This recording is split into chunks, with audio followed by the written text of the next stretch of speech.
दोस्तों नमस्कार। दोस्तों आपका अपना बायोलॉजी सेशन में हार्दिक स्वागत है। दोस्तों आज के जो टॉपिक आप लोगों के सामने लेकर आए हैं वो है सेल साइकिल, जिसका हिंदी अर्थ होता है कोशिका विभाजन। दोस्तों ये खास कर जो है मैट्रिक और इंटर में जो बायोलॉजी के छात्र हैं उनके लिए विशेष रूप से बनाया गया है। साथ ही साथ एनटीपीसी ग्रुप डी के लिए भी प्रतियोगिता परीक्षा के लिए काफ़ी कारगर साबित होगा। दोस्तों ज़्यादा देर नहीं करते हुए हम अपने टॉपिक की ओर चलते हैं कि आखिर सेल साइकिल है क्या, अर्थात कोशिका चक्र है क्या। तो सबसे पहले हम सेल साइकिल की ओर देखते हैं तो पाते हैं कि कोशिका की वृद्धि तथा कोशिका के विभाजन, कोशिका की वृद्धि तथा कोशिका के विभाजन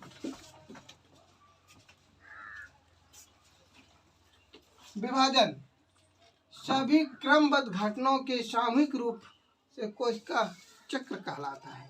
क्या कहलाता है? कोशिका का विभाजन और कोशिका की वृद्धि सभी क्रमबद्ध घटनाओं को सामूहिक रूप से कोशिका चक्र कहलाता है। दोस्तों कोशिका का विभाजन भी होता है, कोशिका की वृद्धि भी होता है, वो भी इसी सामूहिक घटना को जो है हम क्या कहेंगे? कोशिका चक्र कहेंगे। बड़ा है दूसरा टॉपिक है, दूसरा पॉइंट है दोस्तों कि मानव कोशिका को एक संपूर्ण कोशिका चक्र तथा विभाजन पूर्ण करने में लगभग 24 घंटे होते हैं।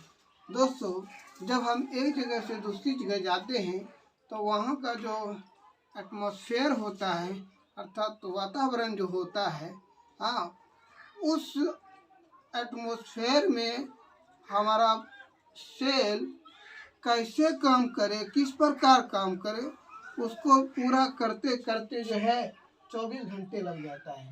तो वही लिखा है कि मानव कोशिका को एक संपूर्ण कोशिका चक्र तथा विभाजन पूर्ण करने में लगभग 24 घंटा लगता है।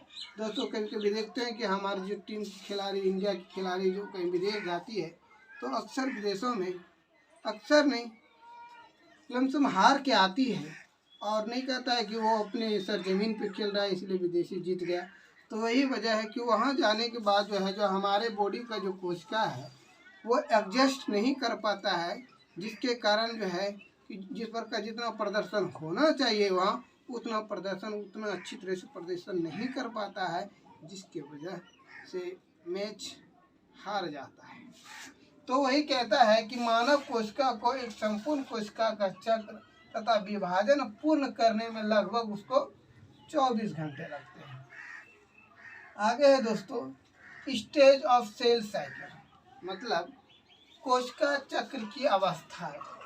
दोस्तों कोशिका चक्र की जो अवस्थाएं होती है वो 2 प्रकार की होती है। कितना होती है? 2 प्रकार की होती है। कोशिका चक्र की जो अवस्थाएं होती है वो 2 प्रकार की होती है। तो पहला है दोस्तों इंटरफेज, या हम कह सकते हैं अनडिवाइडिंग फेज। इंटरफेज का अगर दूसरा नाम जाने तो उसको कहते हैं अनडिवाइडिंग फेज।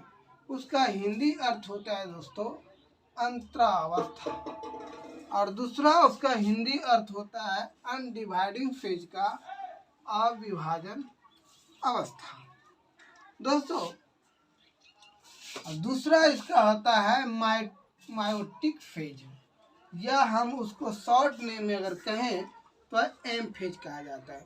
उसका हिंदी अर्थ होता है दोस्तों विभाजन अवस्था। क्या होता है? विभाजन अवस्था।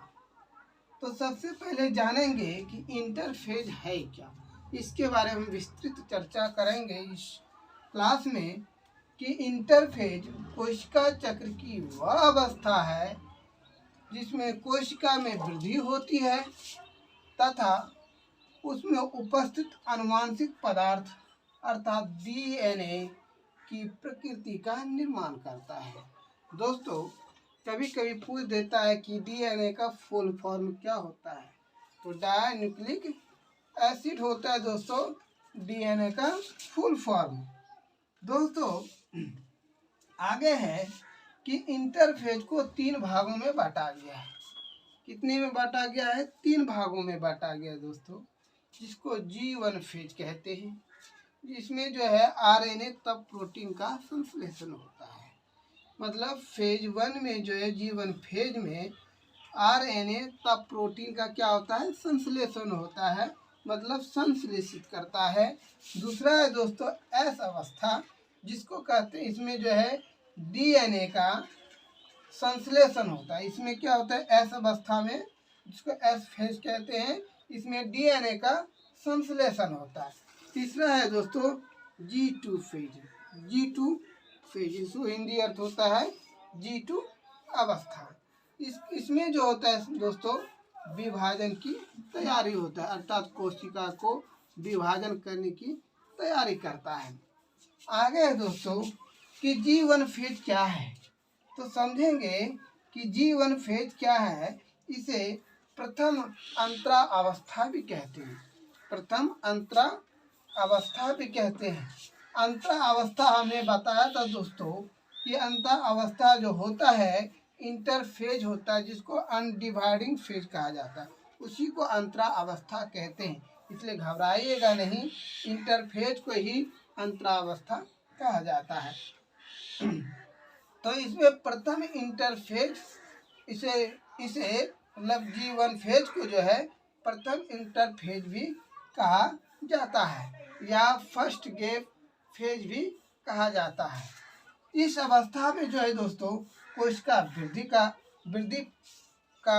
प्रारंभ कर देता है, वृद्धि करना प्रारंभ कर देता है, जो डीएनए का संश्लेषण सुनिश्चित करता है।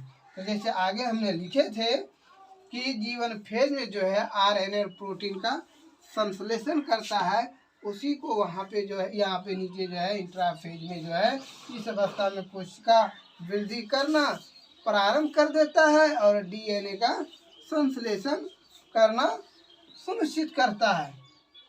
आगे है दोस्तों कि G2 फेज।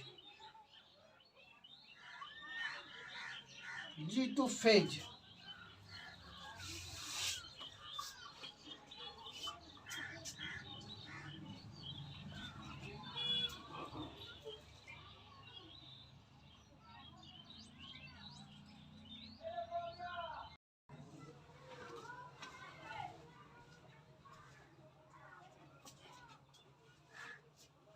दोस्तों पहले हम G1 फेज पढ़ा चुके हैं। इसमें जो है हमने G2 फेज जोड़ने की कोशिश किया है। दोस्तों इस फेज में जो है सेल और अधिक वृद्धि करता है, अर्थात G1 फेज में सेल तो वृद्धि करता है, लेकिन G2 फेज में जो है उससे और कई गुना अधिक वृद्धि करता है सेल, तथा प्रोटीन एवं सेल्स का निर्माण भी करता है। साथ ही विभाजन अवस्था के लिए, विभाजन फेज के लिए सभी घटकों को व्यवस्थित भी करती है, मतलब सजाने का भी काम करती है। लास्ट है दोस्तों एस फेज।